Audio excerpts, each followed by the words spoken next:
दादा, समाज कल्याण आणि आदिवासी विभागाचा पैसा पुन्हा लाडक्या बहिणींसाठी वळवला जात आहे असा आरोप करण्यात आलेला आहे यशोमती ठाकूर यांनी, आणि असं देखील ते म्हणालेले आहेत की फक्त लाडक्या बहिणी योजनेचा उपयोग निवडणुकीसाठीच करण्यात आला आहे.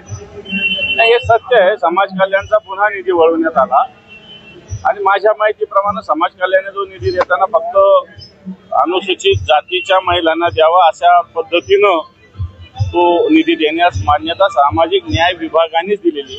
खरं तर अनुसूचित जाती किंवा जमाती सुद्धा यांना दिलं जावं त्याच्याविषयी काही प्रश्न नाहीये, परंतु मला असं वाटतं सगळ्यांना सोबत दिलं पाहिजे.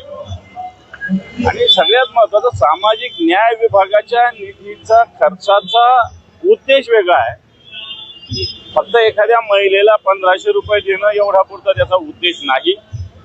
मग या सगळ्या उद्देशालाच आताच्या घडीला राज्य सरकार हरताळ पासतंय.